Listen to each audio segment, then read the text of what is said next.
Qu'il est beau, qu'il est doux pour des frères de demeurer ensemble, car c'est là que descend la bénédiction de notre Seigneur Jésus-Christ. Et je sais que nous sommes tous bénis maintenant, parce que nous sommes ensemble par sa parole, avec sa parole et pour sa parole. Shalom et bienvenue à l'émission Allô, servante de Dieu. Voici la préoccupation du jour.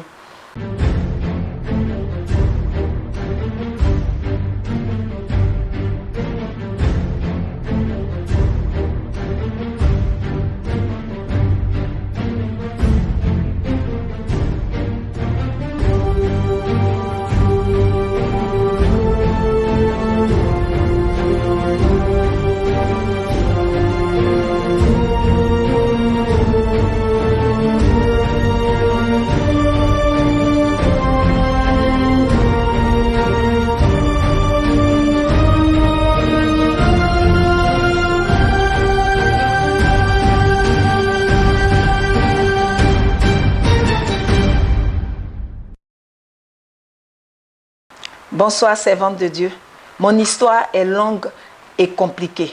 J'aurais tellement voulu te rencontrer pour qu'on échange de vive voix. Si c'est possible, je te laisse mon numéro. Néanmoins, je vais la résumer pour que tu me conseilles afin que je prenne la bonne décision. J'ai été et je suis encore traitée de tous les noms par ma belle famille, la mère et les 2 sœurs de mon mari. Quant à son père, il est toujours patient et compréhensif envers moi. Depuis plus de 5 ans, je suis mariée. Je n'arrive pas à donner un enfant à mon époux qui a déjà 2 belles filles. Malheureusement, leur mère est décédée. Je suis passée dans tous les camps de prière et chez les hommes de Dieu, ainsi que les cliniques avec plusieurs analyses et chaque fois, rien. De passage à Abidjan, une amie américaine nous conseille un gynécologue américain qui traite le personnel de l'ambassade. Nous y sommes allés, mon époux et moi. Juste après les analyses, mon époux est parti en mission. Maman, le ciel me tombe sur la tête en voyant les résultats. Mon époux ne peut faire des enfants. Il est stérile, pas moi. J'ai encore les bulletins et résultats de tout avec moi. Il me demande de ne rien dire à ses parents qui continuent de m'injurer, ni au pasteur, ni aux filles. Le savait-il? Vraiment, il a été méchant envers moi. Pourtant, je l'aime. Waouh! Waouh, waouh, waouh, waouh. Je te dis d'abord félicitations. Félicitations parce que tu viens de prouver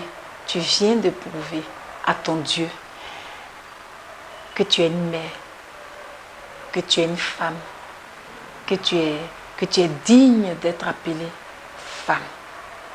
Tu sais pourquoi je te dis félicitations? Du fond de mon cœur, les mots me manquent pour exprimer la joie que je ressens en lisant ce que tu as écrit. Tu sais, ça aurait été une autre femme. Il y avait eu déjà la tempête dans la maison. Il y avait eu déjà la tempête un peu partout. Mais tu t'es maîtrisé. Tu vois, tu t'es maîtrisé. Et tu as cherché, et tu cherches à trouver une solution d'abord, avant de laisser exploser la bombe. Tu vois, c'est ce qu'on appelle une femme. C'est ce qu'on appelle une personne sage. C'est ce qu'on appelle une personne qui a la crainte de Dieu. C'est-à-dire, tu n'as pas pensé à toi, mais tu as pensé à l'homme qui a la gloire de Dieu. Tu as pensé aux 2 enfants, à ces 2 filles. Et en fait, tu t'es renié toi-même, tu t'es oublié toi-même, malgré les injures, malgré tout ce que tu as dû supporter, tu t'es oublié. Et tu préserves ton mari, tu cherches une solution. Et tu as terminé par une chose qui est fantastique. Tu dis, malgré tout, je l'aime.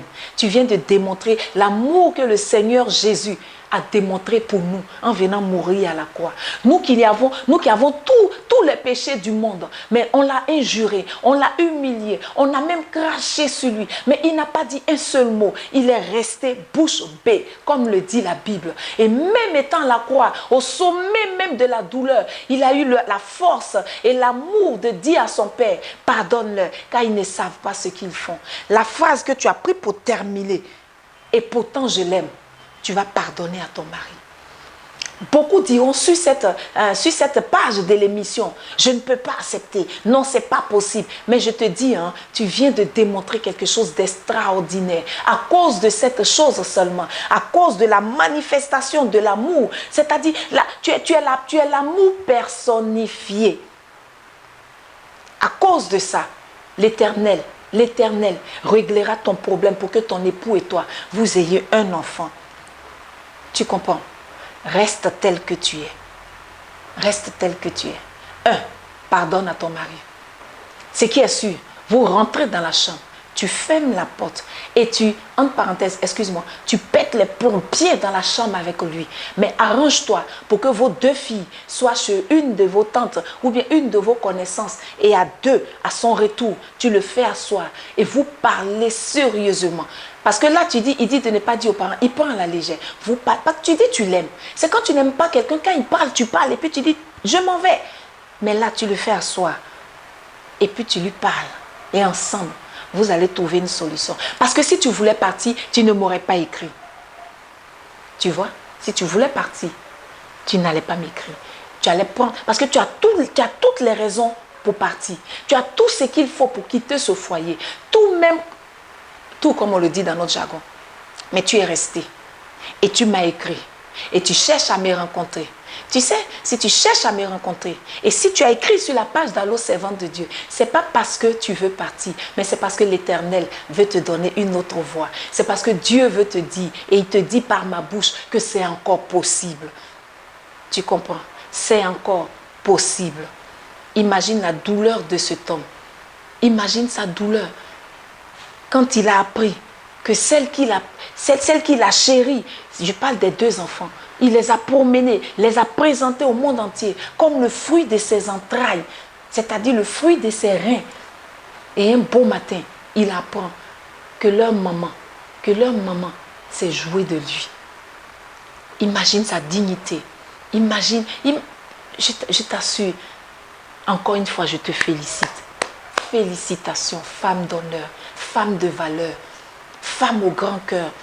C'est toi-même qui es le prototype de femme, comme l'Éternel le demande. Tu n'as pas bousillé la vie de ce monsieur. Et encore le plus important, il ne faudrait pas que tu déséquilibres ces deux filles. Tu sais, dans la vie, ce n'est pas forcément le fruit de nos entrailles, oui, qui sont forcément nos enfants. Mais Dieu peut nous donner d'autres enfants qui vont s'occuper de nous, comme notre père, comme leur propre mère. Ces deux filles, malheureusement, tu as dit, leur mère n'est plus. Mais tu viens d'avoir des enfants. Tu viens d'avoir des enfants. En attendant que vous priez pour que le Seigneur et que d'autres mêmes examinent encore comment faire ce qu'il faut faire pour que le mari arrive à procréer. Déjà, tu as deux enfants, bénis le nom du Seigneur.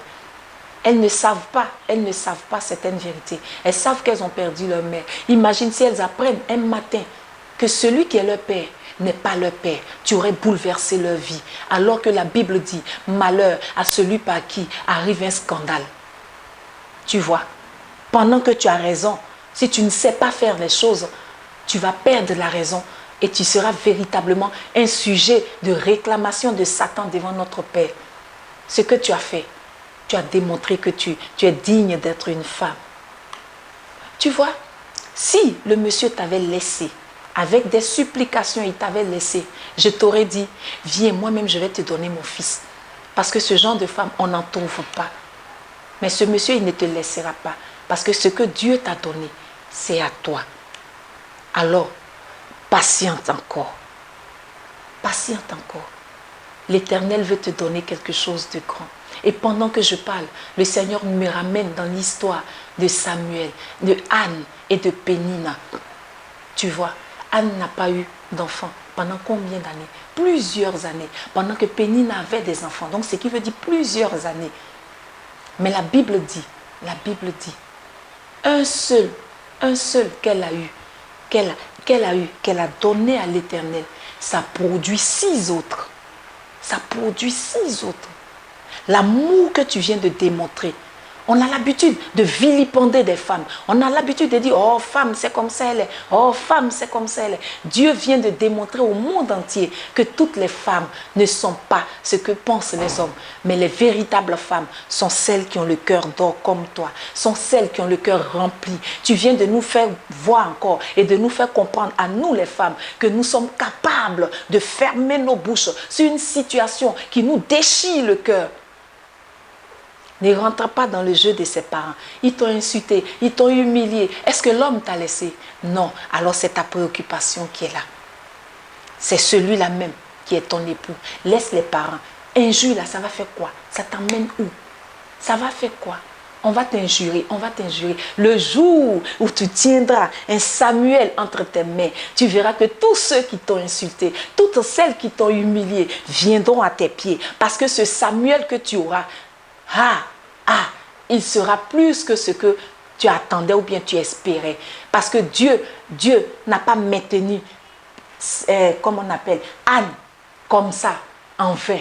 Mais il a maintenu Anne comme ça, pendant une période bien précise, parce qu'il s'attendait à ce qui allait sortir des entrailles d'Anne. Anne cherchait un enfant, Dieu cherchait un serviteur, parce que ça fait longtemps qu'il ne parlait plus. Il cherchait un serviteur. C'est pour te dire, si durant tout ce temps, ce monsieur n'a pas pu avoir des enfants avec quelqu'un d'autre, par toi, l'Éternel permettra que sorte de ses entrailles, celui-là même, peut-être qui sera un grand dans cette nation, celui-là même qui va bouleverser des choses et dans la famille de ton époux et dans ta propre famille. Pour cela seulement, le caractère que tu as eu, c'est pas le caractère d'une femme ordinaire. Alors, Dieu a fait de toi une femme exceptionnelle, comme Anne a été exceptionnelle. Elle était vilipendée par Pélina, mais elle était exceptionnelle devant Dieu. Tu comprends? Que Dieu te donne la force de continuer. Pour ça spécialement, moi-même je vais t'appeler. Tu ne chercheras pas à me voir. C'est moi je vais chercher à te voir. Parce que là, c'est une leçon que tu viens de donner. C'est un exemple que tu viens de donner à beaucoup de femmes qui, normalement, à un temps record, devaient péter les plombs, comme on le dit. Devaient dire, ah, ta famille m'a insulté alors que c'est toi tu es stérile. Regarde ces enfants, elles ont leur père. C'est pas toi le père, c'est pas toi le père. Mais tu as démontré une sérénité exceptionnelle. Tu es l'amour personnifié. Dieu démontre par là qu'il y a encore des femmes de valeur, des femmes de sagesse, des femmes d'amour, des femmes au grand cœur. Et tu en fais partie. Et c'est moi qui suis fière de te connaître. C'est moi qui suis honorée parce que tu as emmené ce sujet au devant de tout le peuple de Dieu à travers l'émission Allô, servante de Dieu. Ça rehausse encore l'image de la femme. Va vers ton mari et dis-lui, ce secret, il restera notre secret jusqu'à la fin. Ces deux filles, ce ne sont plus les filles de ton mari, ce sont tes filles à toi maintenant. Et l'Éternel te donnera ce qu'il faut. Tu comprends? Si tu ne peux pas, ou tu ne sais pas entretenir deux filles qui ne sont pas sorties de tes entrailles, qui sont sorties de nulle part, si tu ne peux pas, ou tu ne sais pas les garder, leur donner l'amour d'une mère, comment l'Éternel te donnera véritablement quelque chose qui sorte de tes entrailles ou des reins de ton époux. Quand tu es fidèle aux petites choses, l'Éternel te donne des grandes choses. C'est parce que celui qui va venir, ou celle qui va venir, il sera, ou elle sera, une personne dans cette nation, une personnalité dans le milieu chrétien, un grand serviteur de Dieu. Alors l'Éternel voulait voir si tu avais le cœur, si tu étais capable, comme Marie qui a subi des humiliations, étant vierge et qui porte une grossesse, mais on ne sait pas ce qui se passe. Mais elle a tout supporté, mais elle n'a pas branché. Alors tu le peux et l'Éternel va te donner quelque chose de grand. Si tu sais faire, si tu sais gérer une affaire qui est petite, l'Éternel te donnera une grande affaire. Et à cela je me dis, celui ou celle qui viendra te réjouira. Femme au cœur d'or, moi-même je chercherai à te rencontrer pour que moi-même tu m'enseignes aussi. Parce que cette attitude, je me dis, nous ne sommes pas nombreuses à la voir. Tiens bon et reste tel que tu es. Demeure tel que tu es. Ne te préoccupe pas des gens qui vont te dire, depuis là tu n'enfantes pas, depuis là tu n'enfantes pas. Dis-toi, l'Éternel touchera les entrailles, touchera les reins de ton mari et tu auras un enfant. Parce que tu ne peux pas te donner, tu ne peux pas subir un sacrifice pareil et l'Éternel va t'oublier. C'est tout simplement ce qu'il viendra, sera, comme on le dit dans notre jargon, une bombe dans le milieu évangélique. Une bombe qui va restaurer les deux familles. Que Dieu te bénisse, que Dieu te fortifie, que Dieu t'élève et tu es un exemple pour nous. Il faut qu'on parle de toi dans cette nation. Femme vertueuse. Je ne sais que te dire, mais je ne peux que te dire simplement merci du fond du cœur. Merci, merci, merci. Merci parce que tu n'as pas dénudé ton mari. Merci parce que tu n'as pas exposé sa nudité en parlant de sa soi-disant stérilité. Merci de tout cœur. S'il pouvait avoir plusieurs femmes comme ça, comme toi, je crois que l'image de la femme serait rehaussée. Que Dieu nous garde, que Dieu nous bénisse. Je sais qu'on se rencontrera.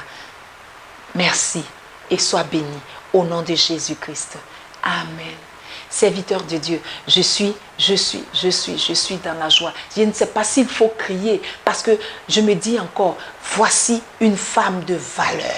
Voici une femme de valeur. Donc, mes mamans, mes soeurs, mes filles, les servantes, collègues de Dieu. Ah, c'est vrai, on a été longtemps vilipendés, blâmés, réprimés, avec des qualificatifs qui n'honorent pas la femme. Mais l'Éternel vient de nous démontrer que nous avons un exemple à suivre avec cette femme. Alors, allons-y encore et suivons-la dans ce qu'elle a fait. Prions pour elle, afin qu'elle demeure sereine et qu'elle conduise véritablement ce navire-là. Parce que c'est un navire, c'est un paquebot, ce n'est pas un gros bateau qu'elle a entre les mains. La vie de ses deux filles, la vie de son époux, sa vie et la vie de son entourage qui ne fait que véritablement l'emmerder. Mais je crois, l'Éternel lui a donné la force de supporter. Que Dieu nous bénisse. Donnons-lui des paroles d'encouragement, des paroles de force, des paroles de vie, afin qu'elle conduise ce bateau, ce navire à bon port.